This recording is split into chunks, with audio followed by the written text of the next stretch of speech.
అంటే యాంటీబయాటిక్స్ వేసుకున్నప్పుడు ఈ మొత్తం మనకున్న లోపల ఉన్న ఈ మైక్రో ఆర్గానిజమ్స్ అన్నీ కూడా డిస్టర్బ్ అయిపోతాయి. ఓకే. అలాగే ఇంకొక సెకండ్ స్టేజ్లో ఏమవుతుందంటే ఈ బ్యాక్టీరియల్ ఫ్లోరా డిస్టర్బ్ అవ్వడం వల్ల మనకి డిసీజెస్ వస్తాయి.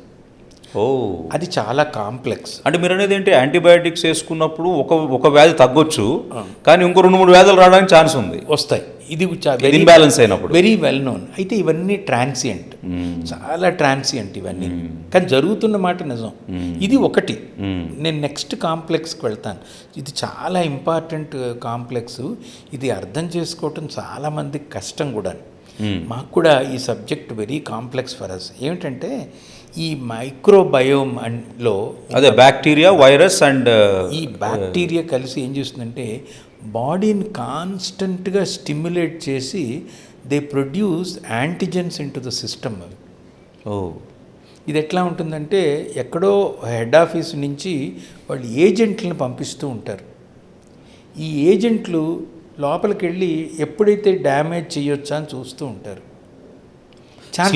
స్లీపర్ సెల్ లాగా. ఎవరు పంపిస్తారు అది? ఈ బ్యాక్టీరియా పంపిస్తుంది. అదే ప్యాథోజన్స్ అన్నారు. అదే ప్యాథోజన్స్ అంటే చెడులు, క్రిమినల్స్. మంచి బ్యాక్టీరియా కాకుండా చెడు బ్యాక్టీరియా వాడు ఎప్పుడు ఛాన్స్ కోసం చూస్తుంటాడు. ఒక్కోసారి ఏమవుతుంది, బ్యాక్టీరియా మొత్తం లోపలికి వెళ్ళిపోతాయి. అయితే liver is the first filter. ఇవి లివర్లో వెళ్ళగానే లివర్ ముందు ఆపేస్తుంది వీటిని అన్నిటిని, ఈ బ్యాడ్ చాలా మట్టుకు లివర్ని తప్పించుకుని వెళ్ళిపోతాయి కొన్ని. అంటే వాడు పోలీస్ టైప్ అనమాట. లివర్ని తప్పించుకు వెళ్ళిపోయినవి మళ్ళీ బ్లడ్లో చచ్చిపోతాయి. అక్కడ కూడా ఒక సిస్టమ్ ఉంది. ఓకే. సో ఇది లింఫోసిటిక్ సిస్టము, న్యూట్రోఫిలిక్ సిస్టమ్స్ అని ఉన్నాయి. అవి కూడా చంపేస్తాయి వాటిని వల్ల.